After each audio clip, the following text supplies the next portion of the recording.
This decision helped build one of the fastest-growing pizza companies in America. It also led to car crashes, lawsuits, and one of the largest jury verdicts ever connected to a restaurant marketing campaign. For years, Domino's made a promise to customers that sounded simple. If your pizza did not arrive in 30 minutes, it was free. Drivers raced against the clock.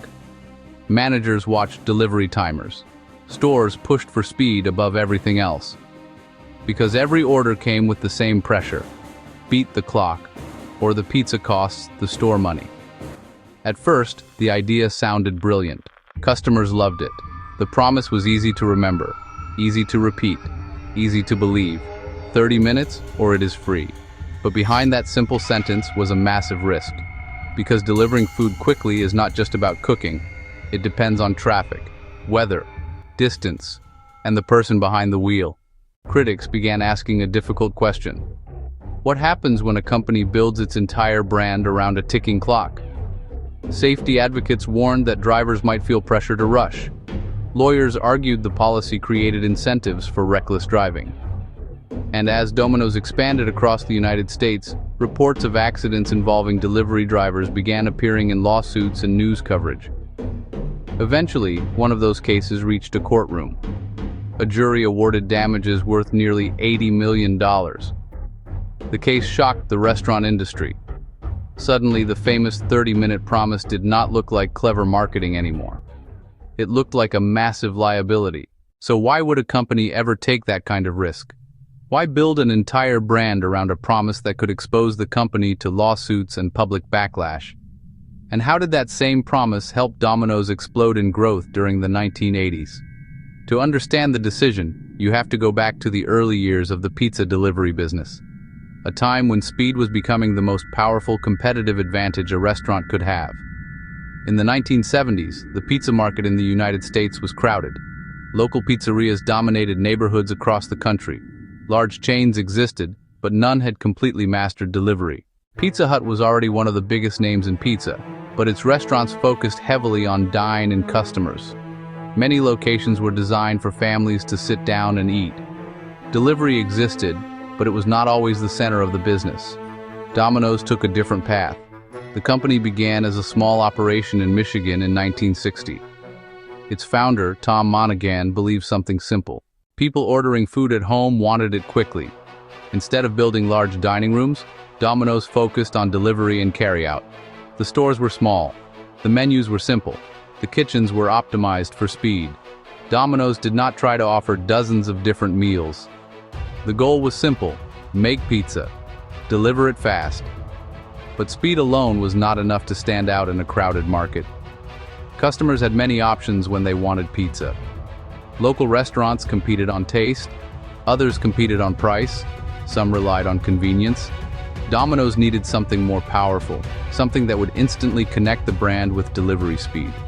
Something bold enough to break through the noise of a competitive industry. That idea became one of the most famous guarantees in restaurant history. 30 minutes. If a Domino's pizza arrived more than 30 minutes after the order was placed, the customer received it for free. The promise sounded almost unbelievable, and that was exactly the point. It forced people to pay attention. The message was simple. Domino's was not just fast. Domino's was confident enough to bet its money on being fast. From a marketing perspective, the guarantee worked immediately. Customers remembered it. Advertising repeated it constantly. 30 minutes or it is free. The phrase appeared in television commercials, radio ads, store signage, and pizza boxes. Even people who rarely ordered pizza could repeat the slogan. The guarantee became part of popular culture. But behind the scenes, the promise created a completely new operational challenge. Every Domino's store had to deliver on that promise. That meant every driver had to beat the clock. Pizza boxes left the oven and drivers rushed to their cars. Routes were planned carefully. Managers tracked delivery times. Stores measured every minute.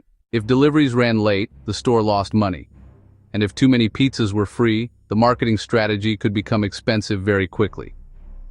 At first, the gamble seemed brilliant. Customers responded immediately. Domino's reputation spread across cities and college towns. Students ordering late-night food discovered the same thing many families learned. Domino's arrived quickly. Word of mouth played a powerful role in the company's growth. People told friends the same thing.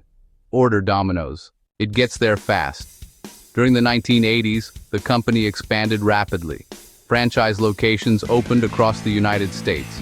Delivery became the center of the brand's identity. Instead of competing directly with dine-in restaurants, Domino's positioned itself as the fastest delivery option available. But the same promise that fueled the company's growth also created growing concern. Critics began asking uncomfortable questions. What happens when drivers feel pressure to beat a timer? Delivery drivers were navigating traffic, bad weather, and unpredictable road conditions. Safety advocates argued that the guarantee could encourage risky driving. Some drivers later described the pressure as intense.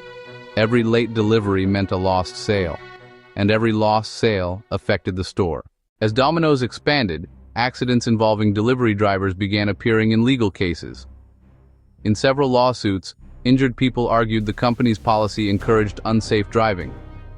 Lawyers claimed the delivery guarantee created a system where speed mattered more than safety. One case in particular drew national attention. A woman severely injured in a crash involving a Domino's driver filed a lawsuit against the company. Her legal team argued that the 30-minute delivery promise encouraged drivers to rush. A jury later awarded damages worth nearly $80 million. The verdict shocked the industry. Suddenly, the marketing promise that helped build the Domino's brand was under intense scrutiny. Other cases followed. Some involved serious injuries. Others involved fatal accidents. Each lawsuit increased pressure on the company. News coverage amplified the controversy. Critics argued Domino's was prioritizing speed over safety. For Domino's leadership, the situation created a difficult decision. The 30-minute promise was not just an advertisement. It had become the core of the brand.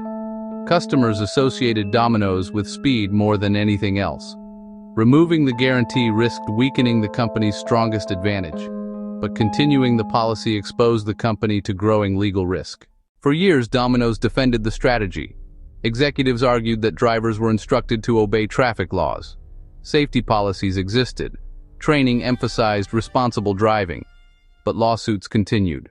Public pressure increased. Eventually, the cost of defending the guarantee became too high. In 1993, Domino's made a major decision. The 30-minute delivery guarantee was discontinued in the United States. The famous promise that defined the company for years was gone. To many customers, the change felt surprising. The slogan had been repeated for decades. But the legal pressure surrounding the policy made it impossible to continue. Yet the story of the guarantee does not end with its cancellation. Because by the time Domino's removed the promise, something important had already happened. The strategy had permanently reshaped the brand. Customers had learned to associate Domino's with speed. Even without the official guarantee, the perception remained. People still believed Domino's delivered pizza faster than other chains. And that belief continued driving orders. In other words, the marketing message had already achieved its purpose. The company no longer needed the formal promise. The brand identity had been established. This reveals something powerful about strategy. The 30-minute promise looked reckless to many critics, and in some ways, it was. It created legal risk. It placed pressure on drivers. It forced the company to eventually abandon the policy. But it also accomplished something extremely valuable. It transformed a simple operational strength into a defining brand advantage. Domino's was not the only pizza company in America, but it became the one people believed was fastest. And the guarantee made that claim believable. Customers trusted the promise because the company attached a consequence to it. Free pizza if the delivery was late. That level of commitment turned a marketing slogan into a powerful signal. Competitors struggled to copy it. To offer the same promise, another chain would need the same delivery infrastructure and operational speed. Most did not. So the strategy worked. Not forever, but long enough to reshape the industry. The 30-minute guarantee represents a classic business paradox. The same decision that helped Domino's grow rapidly also forced the company to abandon the policy years later. It created both the advantage and the controversy. But the deeper lesson is not about pizza. It is about positioning. Domino's understood something simple about customer behavior. When people order delivery, speed matters. By turning speed into a promise, the company made that advantage impossible to ignore. The guarantee eventually disappeared, but the perception it created did not. And sometimes in business, perception lasts far longer than the promise that created it.